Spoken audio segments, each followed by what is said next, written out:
Olá, bem-vindos ao Quintas Mais Humanas desta semana, nosso programa aqui semanal, em que a gente sempre recebe gente diferente para bater papo, conversar sobre novas ideias, novos insights. Eu sou Andresa Grimas, sou sócia fundadora da Converte, Pessoas e Resultados, a minha sócia Adriana Praia, hoje ela não está aqui com a gente, mas está muito bem representada. E a gente faz esse programa aqui toda semana, então, para variar, a gente pede para você se inscrever no nosso canal para que você clique aí a sinetinha e receba as novidades toda semana de programas, de episódios novos. Dê seu like, compartilhe, faça tudo aquilo que a gente pede para você fazer para ajudar o nosso canal a crescer.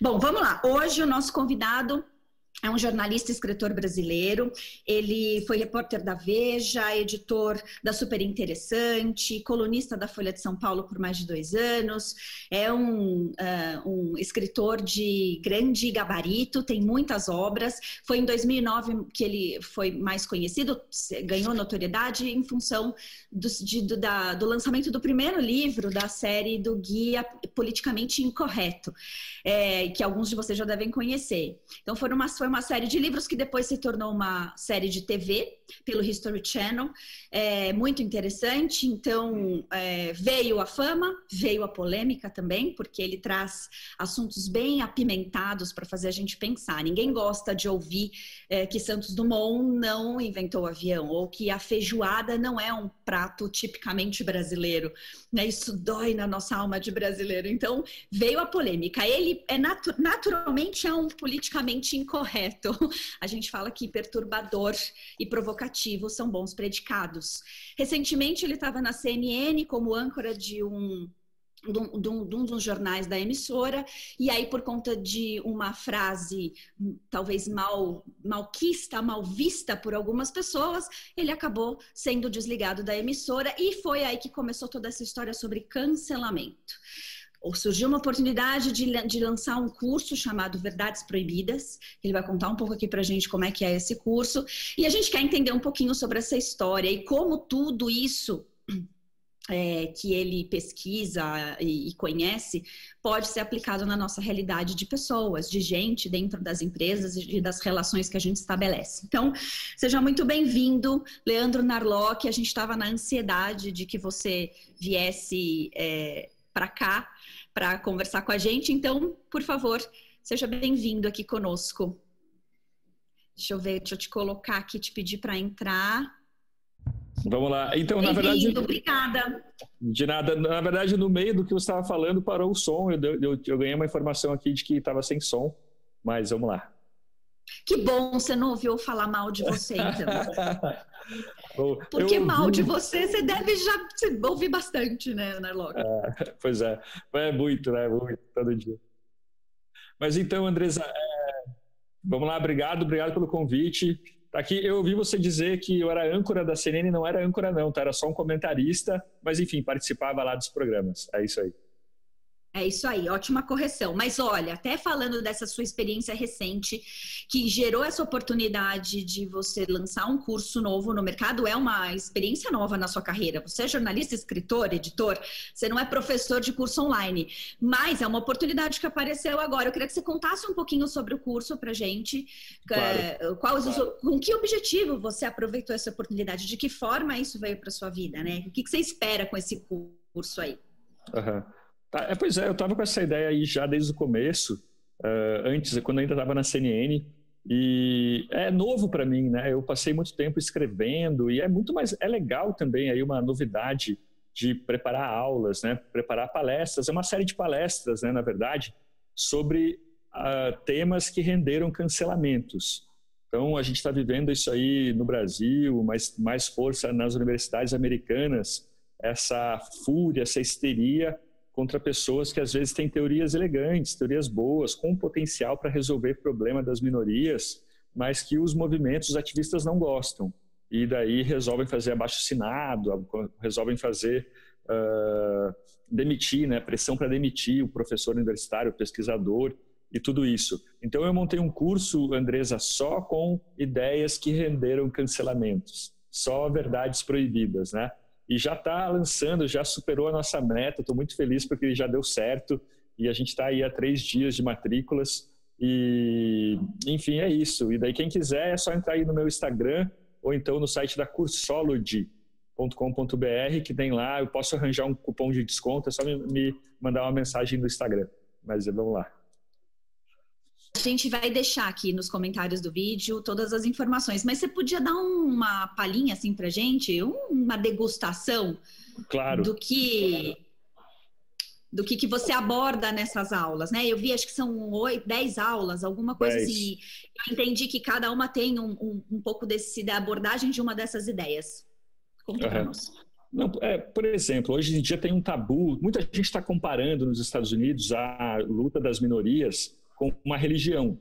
A ideia de que essas minorias deixaram há muito tempo de fazer um movimento sensato e frutífero, né, em prol aí de problemas que a gente sabe que existem, e partiram para uma coisa meio seita mesmo, meio religiosa, né? E como toda seita, existem alguns tabus, alguns valores sagrados. Um deles é o de que 100% todo o problema, toda a má situação de grupos discriminados, por exemplo, mulheres, por exemplo, os negros, todo o problema deles é culpa de algum grupo opressor, né? Sejam os homens, sejam os brancos e tal. E por mais que a gente sabe que grande parte disso é verdade, né? Que o preconceito ele atrapalha, o machismo ele atrapalha, às vezes não é 100%, né? Não é tudo, e às vezes não é nem uma grande parte. E nessa questão especificamente dos negros, aí tem duas ideias erradas, na minha opinião, tanto a esquerda quanto a direita. A direita tem aquela ideia de que tem algum problema genético com os negros, né? Que por isso eles não ascendem socialmente, eles estão sempre na rabeira ali da economia. Essa ideia para mim é errada, mas a ideia contrária a essa, a ideia de que é tudo culpa da escravidão, do racismo, também é errada, também é errada. Eu reproduzo no curso muitas ideias de dois economistas negros americanos, que são o Thomas Sowell e o Walter Williams. E eles falam, olha, existe um determinante maior para a pobreza, é a composição familiar. Tanto brancos quanto negros, nascidos de mães solteiras, sem a figura paterna, né, sem investimento em educação do pai, também além da mãe, eles vão ter problemas tanto de criminalidade quanto de desemprego e tudo isso, né? Então, só que a porcentagem de famílias desestruturadas entre a população negra é maior que entre a população branca. Então, esse por exemplo, é uma das explicações. E daí muitos ativistas falam, peraí, mas você está culpando a vítima, você está querendo dizer que ele é culpado pela sua miséria? E o Thomas Sowell, ele costuma responder, olha, meio que sim, meio que eu estou, mas não é que eu estou me bastando em culpá-lo e pronto. A gente não quer resolver o problema, então vamos tentar atacar o problema, que é essa desestruturação das famílias, como é que a gente vai resolver essa questão, né? E, enfim, essa é uma entre tantas. Também falo, enfim, tem muito assunto aí para a gente discutir sobre isso. Tem uma parte que posso continuar falando? Desculpa. Vamos lá. Desculpa, entrou um áudio aqui, não sei se eu ouvi o seu finalzinho.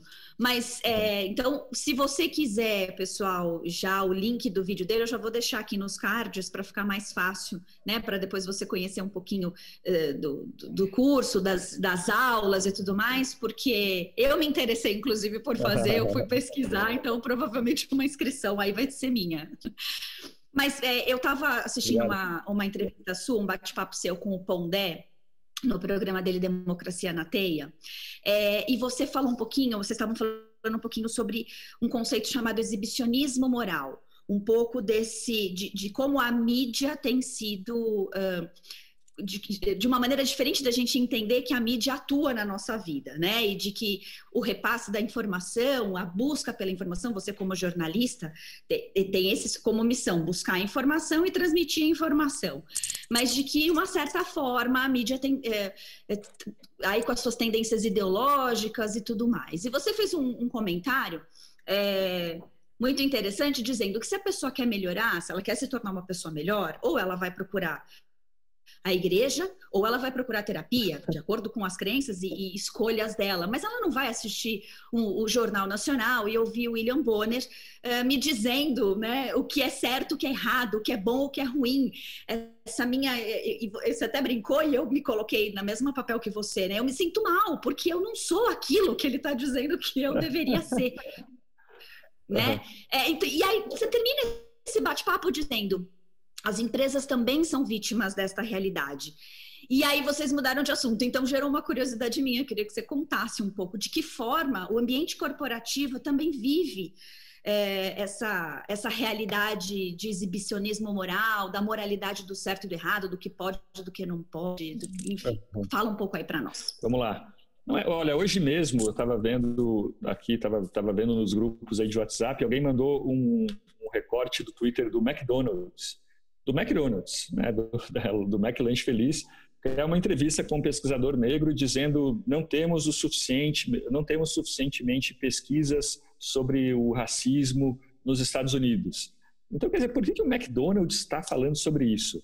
Né?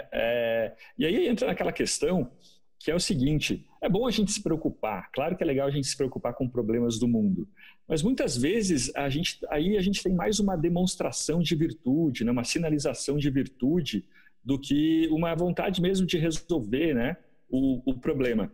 Tem um conceito que eu gosto muito, Andresa, que é um amigo meu, ele chama de o Teresão 2020, o Campeonato Madre Teresa de Calcutá. Fica todo mundo querendo se mostrar quem é o melhor. Eu sou um racista em desconstrução, né? O McDonald's falando sobre isso. E tudo bem, isso até deve ter sua vantagem, mas o problema é que muitas vezes a gente sai da discussão racional e fria, né, sobre argumentos, sobre como resolver um problema, uma questão, e vira só um campeonato de lealdade a valores abstratos, né, a valores bonitos e tal. Por exemplo, na questão dos negros, voltando nessa questão, tem um ativista americano, ele próprio negro também, e que ele fala o seguinte: olha, 90% das mortes de negros americanos, de assassinatos, são cometidos por outros negros.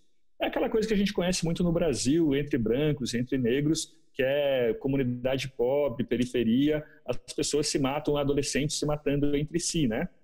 E ele diz: por que a gente se concentra nisso? Por que a gente não se concentra nisso em vez de falar do menos de 0,5% que é morto de forma injusta, claro, pelos policiais? E daí o problema é que, se você coloca essa discussão, uma empresa nunca vai falar sobre isso, né? Ou seja, ela quer mais demonstrar virtude e exibir aí um moralismo e tal, do que de fato resolver a questão. Esse é o grande risco, né, dessa ideia desse marketing do bem e tal. Ele é meio vazio, né? Ele não quer de fato resolver. E o que a gente vê hoje, por exemplo, esse dia esteve na XP, a corretora, pode falar da XP, enfim, uma corretora de São Paulo, ela fez uma conferência na cidade, e ali não teve pouco debate de verdade. As pessoas, elas se mostraram muito comprometidas com os valores. Tá, mas espera aí, como é que vai resolver? Aí metade das crianças, dos alunos que terminam o ensino médio no Brasil, eles não sabem fazer regra de 3. Né? A maior parte da população negra está em escola pública. Então, como é que a gente vai resolver isso? Né? Como é que vai ser isso de fato? Não, a gente não chega nisso, a gente fica só no discurso, no amém, né? Naquela coisa, aquela procissão e tal, sem resolver a questão a fundo. Então, esse moralismo, ele acontece principalmente nas empresas, né? Mais que na imprensa, e para mim é muito religioso mesmo, né? Tem muito de uma seita no meio disso. E às vezes não só concordar, mas parece que está todo mundo obrigado a mostrar fé, né? A mostrar que está comprometido, que está suficientemente comprometido com essa fé e tal, que senão alguém pode te olhar mal, entendeu? Como se fosse na Idade Média, e aquele ali está com cara de que ele é pagão, que ele é judeu e tal, né? Então, tem esse clima, assim, parece um pouco isso. Eu percebi isso muito em algumas empresas, o movimento da diversidade e da inclusão. Uhum. Né? Ou a área de gente, ou a área de comunicação interna é acionada e diz assim, bom, agora a gente precisa entrar nesse movimento. A gente precisa fazer o dia da diversidade, a gente precisa criar um bottom, a gente precisa colocar a comunicação, usar o símbolo LGBT de alguma forma dentro da empresa para mostrar que a gente está dentro desse movimento. E uma crítica que eu fiz a alguns RHs clientes meus é o quanto isso está no DNA da empresa, o quanto isso faz sentido para a realidade da empresa. E se a gente for pensar em diversidade, a diversidade vai além da inclusão pela orientação sexual ou pela raça, né? Eu entendo que diversidade é de trazer pessoas diferentes, trazer pessoas que pensam de maneira diferente. Então, tem um termo muito usado no processo de seleção de pessoas hoje em dia, que é o tal do fit cultural. É o quanto essa pessoa, ela realmente se conecta com os valores, com o propósito, com a missão da empresa, né? E tem um autor muito interessante, que ele fala o seguinte, eu vi uma citação dele no livro, por isso que eu não me recordo do nome dele, mas ele diz o seguinte, a gente deveria buscar pessoas que não tenham fit cultural. A gente deveria trazer pessoas que tenham valores diferentes, isso faria a gente ser inovador, isso faria a gente crescer. Mas então, por isso que eu questiono um pouco essa questão, e fez todo sentido quando você me falou desse moralismo, eu acho que está muito... uma das formas de mostrar isso são nesses movimentos. Isso que você está contando me lembrou aquela polêmica do Google, né? Acho que de 2017, se não me engano, 2014, o engenheiro do Google... O Google ele pediu para as pessoas escreverem sobre por que existem poucas mulheres como programadoras, né, nas ciências exatas ali do Google. E esse programador, um cara que ele é meio autista, assim, ele tem algum problema de empatia, ele meio que não captou muito bem ali, não leu muito bem os sinais, mas ele escreveu um memorando muito bom, falando assim, olha, as mulheres, elas são em geral, não sempre, mas elas são em média mais empatizadoras e melhores em linguagem. Os homens são mais sistematizadores, né? São mais ligados a coisas e tal. E ele fala, não quer dizer que significa que não vai poder nunca ter mulher, as pessoas são livres para fazer o que quiserem, claro. Ele só estava explicando o fenômeno, né? E ele tem uma teoria muito boa em relação a isso, que o autista, ele tem um cérebro hipermasculino, né? Ele não tem muita empatia, muita leitura social, mas é muito sistematizador. E daí o que aconteceu no Google foi que o Google demitiu, né? E o texto era assim, a câmera de eco do Google, né? O Google Echo Chamber. E ele foi demitido, quer dizer, bem o que você está falando, a gente pensa em diversidade étnica, de gênero, que às vezes é importante, tem medidas boas para isso, mas e a diversidade ideológica, né? E tudo isso. Então, é um ponto de vista bem... E nas universidades americanas isso é terrível, né? Como a diversidade ideológica está cada vez menor. Eu até peço licença para a minha próxima pergunta, me estender um pouquinho, porque eu acho que tem a ver com isso. Algumas teorias vêm classificar as pessoas e os profissionais pela sua data de nascimento, né? Então, a gente ouviu a geração dos baby boomers, a geração Y, a geração W. Hoje, a gente tem a tal da geração Z, que são esses jovens que estão entrando no mercado de trabalho, uma média de 20 anos, entre 18 e 24 anos, essa tal da geração Z. Existem algumas teorias que acreditam que você deveria classificar a pessoa pela atitude, pela mentalidade dela. Então, tem termos até chamados de geração flux, né? Que é uma geração que se molda muito bem às mudanças, ela vai muito bem nesse mundo líquido, porque é muito fluxo, né? Ela vai se adaptando muito mais facilmente. Mas, independente de uma coisa ou de outra, o que a gente percebe aqui, do lado dos funcionários, eles vêm muito mais com um desejo de ser incluído em tudo, de uma certa forma, né? Então, a livre acesso à sala do presidente, as grandes empresas sem as baias e todo mundo muito participando junto, ele podendo participar de mudanças e decisões estratégicas. Então, um jovem de 20 anos exigindo esse tal desse lugar de fala, vamos dizer assim, que esse é um termo que eu sei que é uma das aulas do seu curso, porque é uma ideia que, inclusive, gera não muito agradabilidade. Mas, enfim, o tal do lugar de fala, que para mim faz todo sentido. Eu quero um lugar para falar, independente do que eu estou defendendo ou de qualquer outra questão social, de comando e de controle, enfim, simplesmente eles querem participar. Por outro lado, a empresa tem tentado de uma forma, as empresas, algumas delas, criado um ambiente muito mais promissor para a diversidade, né? Então, tem um psicólogo americano, professor, acho que é o mais jovem professor da Universidade de Wharton, alguma coisa assim, e ele chama Adam Grant. Ele tem uma teoria, ele criou ali uma teoria a respeito de uma cultura organizacional focada na contribuição, no compartilhamento, né? Então, uma das coisas que ele prega, os dois principais pilares para uma cultura dessa acontecer é confiança, né? Nas relações, eu confio no outro que ele vai me entregar aquilo que a gente combinou que ele ia me entregar, e porque ele entende o papel dele e a gente tá todo mundo aqui engajado. E o segundo ponto é segurança psicológica. Eu me sinto à vontade para colocar as minhas ideias absurdas, e isso não só numa sessão de brainstorming em que há uma regra implícita de respeito às ideias absurdas, mas no dia a dia, de uma forma. Então, segurança psicológica e confiança são quesitos fundamentais para as pessoas poderem contribuir e gerar uma empresa inovadora. Então, de um lado, eu tenho a posição de quem é contratado e, de um lado, a posição de quem contrata. Nesse momento em que é tão cuidadoso, a gente é quase que, assim, pensa bem no que você vai falar, que palavra que você vai usar, você acabou de viver essa realidade aí na sua vida, né? Será que você deveria mesmo falar o que você está pensando? Será que as pessoas vão de fato querer colocar esse desejo dela de ser ouvida de lugar de fala num ambiente não necessariamente seguro psicologicamente? Quer dizer, será que a gente vai ter pessoas ainda tendo ideias incríveis, né? Como o Ricardo comentou, que a gente ainda vai ter gente querendo ir para a Lua, a gente realmente vai conseguir ideias incríveis. O que você pensa sobre isso? Me desculpa pela minha introdução gigante, mas acho que é bom para a gente se colocar na mesma página. Não, vamos lá. Não, esse Adam Grant, eu já li algumas coisas dele, até queria comentar aí no final. A gente comenta, ele tem um texto sobre 4 regras para discordância construtiva. Bem interessante, depois a gente pode falar também.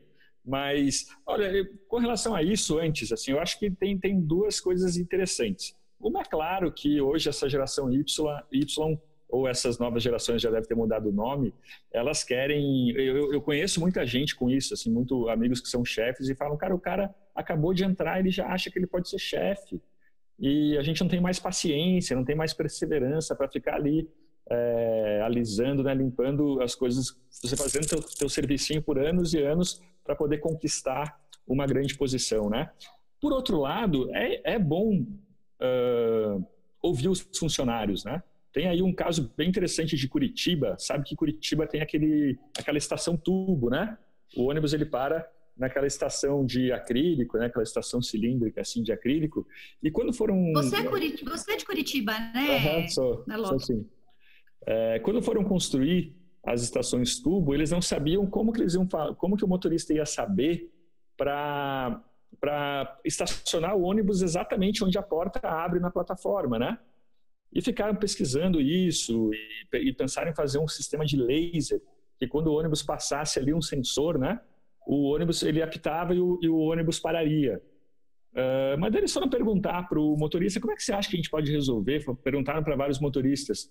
E o motorista disse, é fácil, bota um risco no chão, a gente olha o risco assim, ó, e pronto, resolveu.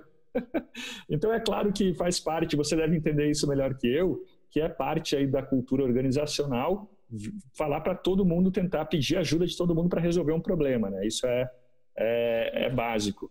Mas, enfim, agora sobre a segunda parte do que você falou, isso é bem interessante, né? Porque tem uns 2 psicólogos que eles dividem, eles falam de 3 culturas morais.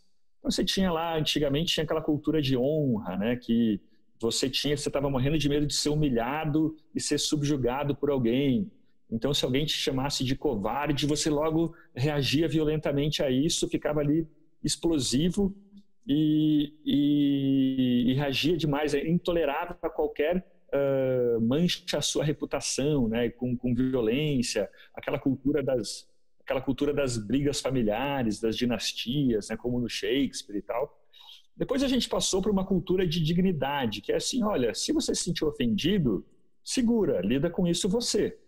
Isso é é sua responsabilidade. Se você se sentiu demais ofendido, você pode, talvez, ir na justiça, mas é melhor sempre resolver com a pessoa na hora. Fala, levanta a voz com ela na hora e resolve entre si, né? Os dois resolvem as coisas entre si. O bom dessa cultura é que como as pessoas são responsáveis pelos sentimentos delas, se elas se sentirem ofendidas, elas têm que lidar com isso. Um lado bom disso é que você tem liberdade para falar.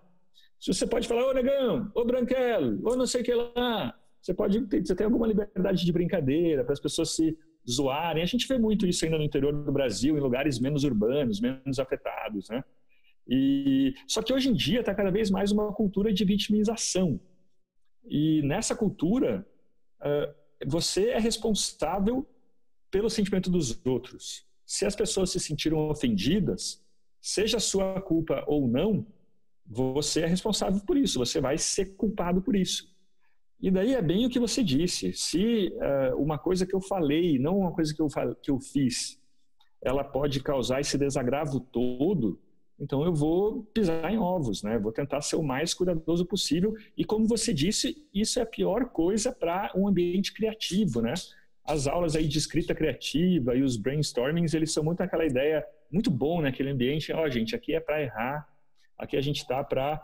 Não é para ficar... Esse clima é muito bom, né? De que você pode liberar suas ideias e tudo bem, né? Então, de fato, é um problema. E tem um livro chamado The Coddling of American Mind, que é mais ou menos aí a mimação. O Ricardo depois pode ajudar a gente a traduzir isso, a mimagem, né? Enfim, da mente americana. E eles falam que eles têm relatos de estudantes universitários dizendo exatamente isso. Olha, eu agora tomo cuidado para falar alguma coisa na aula. Às vezes eu não falo na aula, não levanto na aula, eu vou falar direto para o professor. Eu tento falar o menos possível. Ou seja, acabou que essa perseguição, ela tirou o lugar de fala de todo mundo. Dos brancos, dos negros, das mulheres, dos gays, dos héteros, de todo mundo, né? Eu estava no mudo. Exatamente. Então, cuidado com o que você vai falar, da maneira como você vai escrever. A gente foi contratado um período para fazer um trabalho junto a gestores administrativos de uma universidade a respeito de assédio moral. Então, de que forma ele, como líder, pode estar praticando assédio moral sem mesmo não perceber? Existiam alguns casos que ele percebia e ele estava muito consciente do que ele fazia. Nós soubemos, porque ouvimos ouvidoria interna e tudo mais. Uhum. E esse projeto veio para nós, Narlock, não veio pela área de RH, nem de gente, veio pela área jurídica. Porque o índice de processos por assédio moral estava tão elevado que eles precisavam fazer algo até para demonstrar juridicamente que existia um esforço da instituição em banir esse tipo de comportamento. E aí, quando você falou dessa história da gente chamar o amigo, né, o negão, vem cá branquelo e tal, era uma coisa que a gente abordava, inclusive, no treinamento. Porque às vezes você, como líder, tem uma intimidade, vocês são amigos, vocês eram amigos juntos e hoje estão trabalhando como chefe e funcionário. E você faz esse tipo de comentário, talvez para o seu amigo, ok, mas para quem está à volta, né, saiba que existiram alguns julgamentos à sua volta. E é um cuidado. Super delicado, foi muito delicado. Depois a gente acabou não desdobrando para os professores, mas isso seria, inclusive, levado para a sala de aula, nesta relação de professor e aluno. Né? Uhum. Cuidado que, inclusive, porque os professores estavam sendo questionados, às vezes, por palavras não tão bem colocadas. Uhum. Né? Tem uma amiga minha, ela é técnica de tribunal de trabalho, lida muito com processos trabalhistas, e eles têm um critério bem interessante para assédio moral, que é assim, é muito parecido com bullying, na verdade. Se todo mundo tira sarro de todo mundo fala, seu merda, seu não sei o que lá. Se tem um clima em que todo mundo se tira sarro, não é assédio moral. Mas se é do chefe dos colegas com uma pessoa especificamente, só com ela, daí pode usar as mesmas palavras, daí sim é um caso mais grave também, né? Exato, você tem alguns critérios que determinam, porque são casos ainda muito definidos pela jurisprudência, não existe uma lei específica a respeito disso. Então, tem algumas características do caso que precisam se encaixar ali, e uma delas é isso, precisa ser direcionado, precisa ser repetitivo, precisa ser sempre sobre a mesma pessoa, mas, Narlock, para todo mundo virou assédio moral, né? Para todo mundo é assim, então esse é o cuidado. A minha próxima pergunta para você é interessante, eu até pensei assim, eu não posso nem te chamar de bode expiatório quando casos polêmicos acontecem e o seu nome está no meio, não é verdade? Então, porque outras pessoas, outros pesquisadores estão fazendo esse trabalho. Essa semana eu estava ouvindo, inclusive na Jovem Pan, uma entrevista com o pessoal da Brasil Paralelo, que tem um trabalho, eles são de Porto Alegre, inclusive. Eu acho que são de Porto Alegre. Então, iniciativas como essa, pessoas como essa, que pesquisam, vão atrás, levantam os fatos, além dos fatos explícitos, né? Quais são aquelas informações ocultas que na aula de história não contaram para nós, enfim. Então, eu vejo muito você como o cara do e se. É um conselho que eu dou para fundo. Você quer criticar? Sugere, e se a gente fizer, né? Pode ser uma maneira bem interessante de demonstrar a sua opinião contrária. Então eu vejo você é o cara para mim que é e se você olhasse por esse outro ângulo? E se você trocasse as lentes do seu óculos e tentasse enxergar de outra forma? Então, isso é muito interessante. Mas a gente sabe de tudo isso que a gente falou, desses cuidados, dos medos, do que eu vou colocar, da palavra que eu vou colocar. Então, quase que...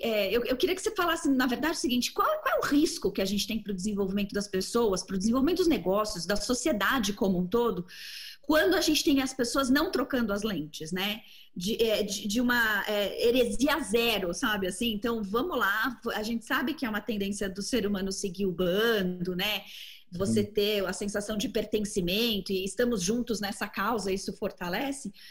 Mas de que forma você acha que isso impacta no desenvolvimento das pessoas? Não ouvir os ICs do Narlock, por exemplo.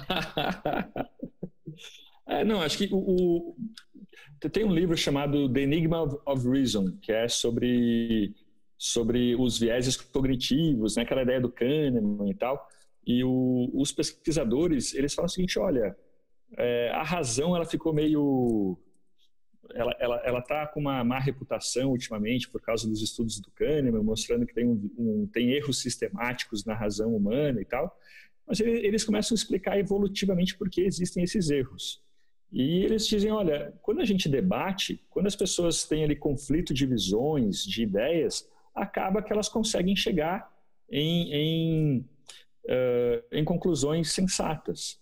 Então, se eu tenho um viés da confirmação, né, aquele viés da confirmação que os economistas comportamentais muito falaram sobre e tal, se eu tenho o meu viés da confirmação, eu aqui me agarro aos meus argumentos, você se agarra aos seus, uma hora, se a gente discutir bastante, a gente chega numa conclusão. Então, mas para isso acontecer, para eu não ficar inerte nos meus argumentos e você nos teus, a gente precisa discutir. Precisa ter essa colisão, né? esse conflito, senão as pessoas se fecham nas suas ideias. E a gente está vendo muito isso, Andresa, nas universidades americanas, né? Hoje em dia tem uns pesquisadores que eu adoro, até lançaram um livro agora, que eles fazem uns papers, uns estudos falsos para publicar em jornais acadêmicos. Então eles fizeram um agora, quer dizer, um dos últimos que eles fizeram, o pênis anatômico como uma construção social. Eles falam que o pênis, na verdade, não existe, que ele é uma construção social, e eles vão descrevendo, vão contando isso e tal, e daí o texto é um absurdo, assim, é risível, mas ele foi publicado numa grande revista de estudos de gênero, né? Teve outro que é sobre glaciologia feminista, o estudo feminista dos glaciais e das geleiras. Também foi publicado numa revista bem importante de geografia e tal. Mas, enfim, por que eu estou falando isso? Porque hoje em dia é tão vantajoso você defender certas ideias, você nadar a favor da corrente, né? Tanto na universidade quanto aí na imprensa ou nas empresas também, que as pessoas simplesmente aderem. E é tão desvantajoso, você pode perder o emprego quando você desafia essas ideias, que as pessoas também não desafiam. E acaba que aquele escrutínio que precisa acontecer para a gente depurar, para a gente filtrar as ideias ruins, ele não acontece. E a gente vai vendo ideias que não foram testadas progredindo, tomando força na universidade, nas imprensas, na imprensa, nas empresas, e virando aí produtos, virando políticas que a gente não sabe se vão dar certo, né? Ou estratégias de RH, né? Tem muita moda do RH, né? Tem aí cada década parece que não, agora temos uma nova moda no RH, que é botar uma mesa de sinuca no escritório e tal. E essas modas vão acontecer, a gente não sabe se funciona ou não, porque é a onda, é o momento, né? Então é por isso que é cada vez mais importante na empresa, como você falou, ter aquele chatinho que fala, não, mas espera aí, acho que isso aqui não tem nada a ver. Né? Tem até especialistas nisso, né? Pessoas que vão advogar contra um produto. Né? Não, a gente está lançando um produto, me prove que esse produto é ruim, que ele é um lixo, para ver se a gente tem que lançá-lo mesmo ou não. Então é isso, a diversidade ideológica e de posturas é essencial para uma empresa que quer sobreviver, né? Que não quer ficar parada no seu próprio mundo. Né? É um problema também da psicologia organizacional, né? Que as pessoas vão fazendo aquilo que o chefe quer ouvir. A gente tá, com o Bolsonaro isso é bem engraçado, né? A gente vê vários ali deputados bolsonaristas falando tomei cloroquina. O cara às vezes nem está com o coronavírus e tal, mas ele quer sinalizar lealdade, né? Ele está ali sinalizando lealdade a seu chefe. Isso é um problema que acontece não só na política, mas na psicologia organizacional como um todo, né? E os chefes, às vezes, eles até valorizam quem é mais sincero, né? Quem não é puxa-saco, quem fala as ideias diretamente e tal. Essa tem sido a maneira como a gente tem encontrado de atingir essa missão de quebrar esse paradigma na cabeça da liderança. Que é, então, se você quer que, de fato, ter um time protagonista, cara, dá trabalho. Por que dá trabalho? Porque você tem conflitos para gerenciar, você tem que ouvir ideias diferentes, isso desgasta energia, você tem que quebrar o seu paradigma antes como líder para as coisas andarem. Então, dá trabalho sim, né? Então, menos os meus treinamentos, aí agora a gente é colega de profissão, né? Como bons profissionais slashers que somos, então somos agora colegas de profissão que damos cursos online. Então, a gente tem menos falado de como dar feedback, como fazer uma reunião, de que forma a sua comunicação pode ser melhor trabalhada. Não, a gente está trabalhando muito o mindset da liderança nesse sentido, das relações entre as pessoas, de que forma as pessoas podem ser contributivas, se ele quer esse protagonismo, cara. Então, dá espaço para ele ser protagonista. Vai ser polêmico, vai dar trabalho, você vai ter que gerenciar outras opiniões. Mas essa é a beleza e a dor do crescimento, né? É verdade, é mesmo. Eu lembrei agora de um exemplo que o Kahneman, lá no Rápido e Devagar, ele dá. Como que era mesmo essa história? Era assim, ó, que às vezes tem projetos furados, tem ali o presidente ou um alto executivo de uma empresa, ele tem um projeto que é ruim, já gastou milhões com esse projeto, mas ele tem medo de terminá-lo. Para ele não tem vantagem nenhuma interromper esse projeto, ele vai ter que amargar com a perda daquele dinheiro, vai ficar com a fama de que ele causou aquele prejuízo. Então ele vai empurrando, ele vai insistindo, e daí quando você de repente muda o CEO, muda o chefe, ele fala, o que esse projeto nada a ver tá aqui? Não tem o menor sentido. Então, se tivessem antes falado a verdade, ele talvez tivesse economizado milhões de reais, de dólares numa ideia ruim, né? Insistindo numa ideia ruim. Exatamente. Olha, a gente já está com 40 minutos de conversa. Eu vou ter que ir para a nossa pergunta final para você, nosso momento filosófico, para você dizer para nós, nossa pergunta derradeira, o que é ser mais humano no meio de tantas ideias como essas que perambulam a sua cabeça. O que é ser mais humano para você, Narlock? Olha, ser mais humano é ser mais social e mais cooperativo, né? O ser humano ele é o animal hipersocial, né? Um primata hipersocial. O que constitui a nossa vida, uma boa vida, na minha opinião, é a qualidade das relações. Tem uma frase muito boa sobre isso, que é a qualidade da sua vida é medida pela qualidade das suas relações, né? Quando a gente vê hoje em dia, muito psicólogo diz, né? Não, você tem que aprender a ficar bem sozinho. Ou então a gente vê aí na quarentena as pessoas obrigadas a ficar sozinhas em casa, né? Tem até aí um motivo para isso, mas é como chegar para um passarinho e falar para um passarinho, olha, você não precisa voar. Por que você precisa voar? Você precisa aprender a ficar bem sem voar, entendeu? Quer dizer, ele tem asas, as asas servem para ele voar, isso que o torna feliz.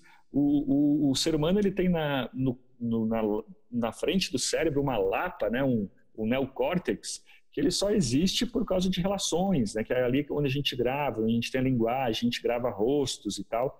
E o que fez o ser humano ascender, de repente ele saiu do meio da cadeia alimentar para o topo em pouquíssimos milênios, foi a cooperação, né? Foi a ideia de você poder cooperar, de arranjar um jeito de eliminar ou controlar aqueles que são free riders, né? Que estão tentando se aproveitar do esforço dos outros.